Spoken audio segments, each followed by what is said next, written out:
And let me tell you what, if you are nervous about the Cincinnati Bengals offense, all right, thinking, oh my God, this team could very easily put up 30 points against us, have no fear, my friends.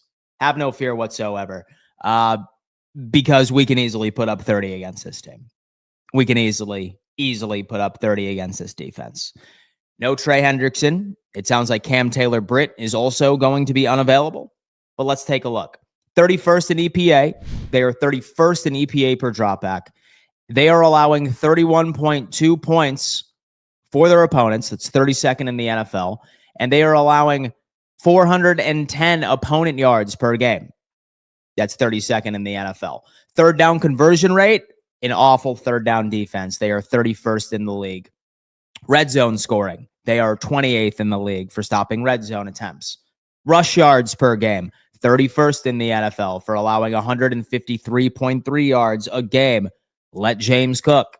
Last but not least, pass yards per game, 256.8. That is 32nd in the NFL.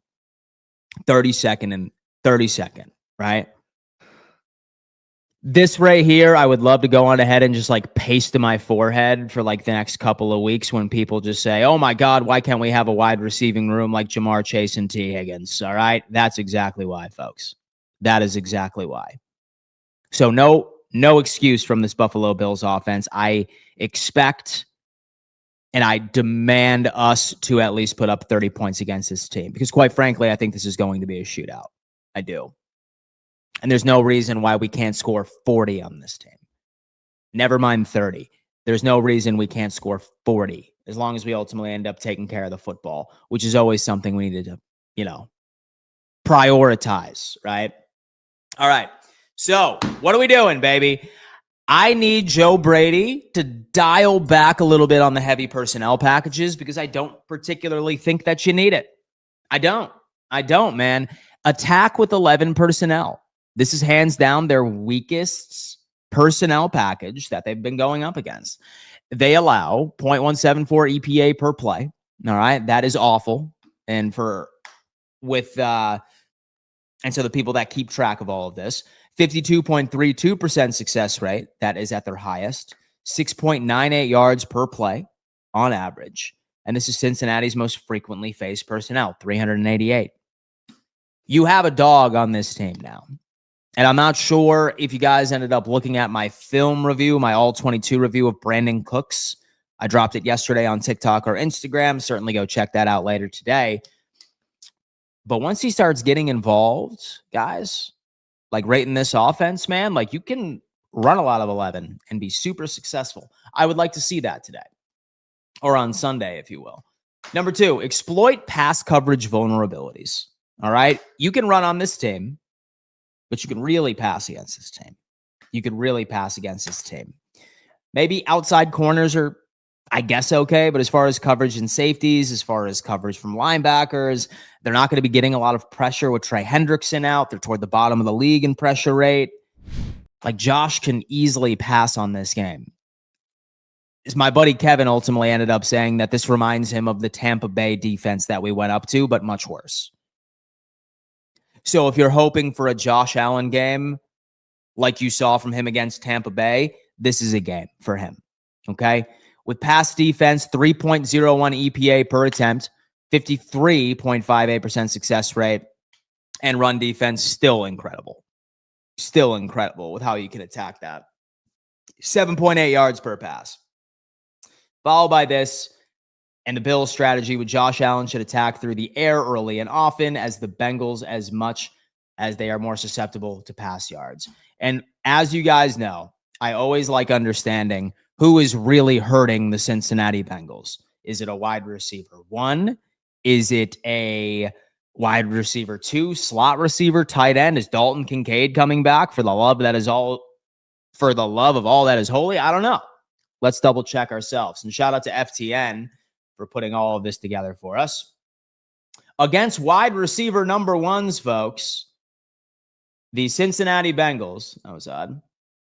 The Cincinnati Bengals just so happen to be. Let's go ahead and lock this in. I don't even see who these fools are. 7th in the NFL against wide receiver number ones. Something to consider. Let's go on ahead and get into wide receiver number twos. Against wide receiver number twos, Cincinnati Bengals are 9th in the NFL for wide receiver number twos. And how about trusty slots, right? Because we basically have all slots in our wide receiver room, as many people like to say. Against slot wide receivers, we can move down here a little bit. The Cincinnati Bengals are 30th in the NFL at 35%. Does this mean that this is a Keon Coleman big slot game? Is this a Khalil Shakir game? All right. I would love for both of those guys to be targeted in those specific situations. What about against tight ends? How is our good friend, the Cincinnati Bengals, against tight ends, man? Let's take a look. Move on down.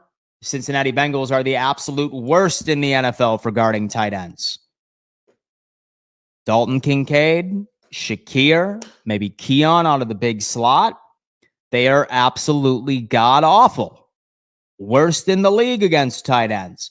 Something to consider. 7.2 receptions per game, 93.4 yards allowed per game against tight ends, guys. 93.4 yards per game against tight ends, guys. Something to think about. I'm about to tweet that. I am twitching to do it right now, but you have no idea. Moving on, what are they like against running backs in the pass game? Oh, look at the Buffalo Bills. Not too bad against running backs in the pass game, might I say. And then last but not least, the Cincinnati Bengals are also the worst team in the NFL for guarding running backs in the pass game as well. So they are the worst team in the NFL. So against running backs in the pass game, worst team in the NFL against tight ends, one of the worst teams in the NFL against slot receivers. Something to think about. Something to think about. Let's go ahead and wrap this up a little bit. And then we're going to be letting my buddy Cold Front on, and we're going to be unpacking this matchup here together. Last but not least, Trey Hendrickson's absent impact with Hendrickson likely out, and the Bills should do this. Attack the edges more aggressively with outside runs, outside zones, man gap schemes, power, what have you. You can run against this line, okay? Utilize play action extensively as Cincinnati's pass rush will be diminished. Target quick slants, screens. I know you guys hate screens, but this team struggles against screens, dude. Run more 7-step dropbacks and deeper developing routes. This is going to be very similar, in my opinion, as far as our offense versus their defense to the Buffalo Bills versus the Bucks a couple of weeks ago. So, what are you going to do, man? I need to give a giant shout out to our good friends over on Sleeper. Sleeper Picks is the #1 player prop platform on the market today. Say, for example, you haven't signed up. What are you doing, folks? What are you doing right now? They're giving you $20 just for signing up. All right. And on top of that, matching 100% of your first deposit all the way up to $100. If you want to go the overs on a lot of Buffalo Bills offensive players against the Cincinnati Bengals defense, that's probably a really good play. That right there, folks, is our good friends over on Sleeper.